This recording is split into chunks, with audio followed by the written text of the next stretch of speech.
let me ask you a few questions. Do you ever feel completely exhausted after trying to help someone? Do you find yourself saying yes to things while your gut is screaming no? Do you rehearse long, elaborate explanations for why you can't do something? If you answered yes to any of these, you're not just being nice, you're practicing a form of self-sabotage. There's a reason the kindest person in your office might also be the most underpaid and overworked. They're likely practicing 5 specific habits they believe are kind, but are actually acts of self-sabotage. And the most successful people on earth, Warren Buffett, Oprah, Steve Jobs, avoided these habits like the plague. They understood a secret most of us never learn. Kindness without boundaries isn't kindness. It's a depletion of your own power. We all want to be good people. We want to be liked. But somewhere we were taught that being nice means abandoning our own needs. That confusion is costing you money, respect, and your most valuable resource, your energy. This isn't about becoming mean or selfish. It's about becoming strategic with your kindness. The powerful aren't cold. They're selective. Here are the 5 kindness traps they avoid. Trap number 1, over-explaining your no. You know this one. Someone asks for a favor you can't do, and instead of a simple no, you deliver a 5-minute monologue. Oh, I'd love to, but my cousin is in town and my dog has a vet appointment and I promised my mom. Every time you over-explain, you're subconsciously asking for permission to have your own boundaries. You're signaling that your no is negotiable. Powerful people deliver a clean no. They'll say, I appreciate you asking, but that won't work for me. Period. No justification required. Trap number 2, being the unpaid therapist.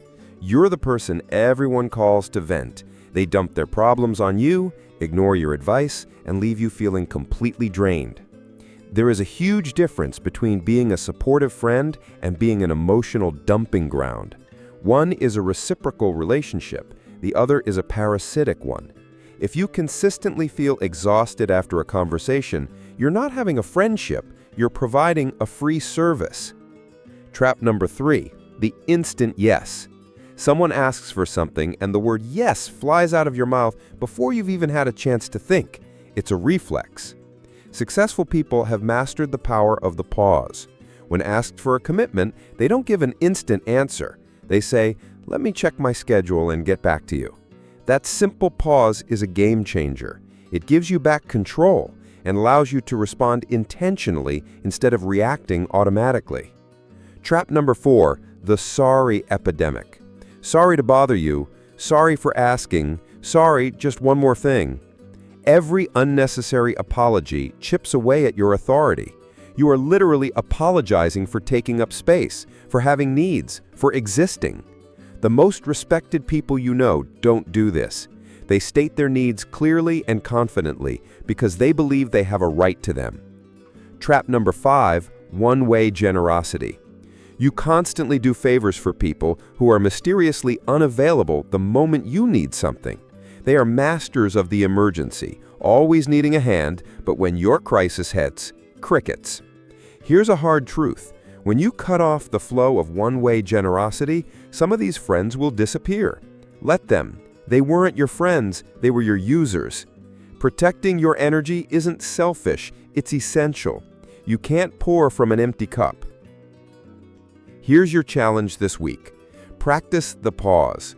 The next time someone asks for something, your default response is, let me get back to you. Eliminate one unnecessary sorry from your vocabulary every day. Deliver one clean no.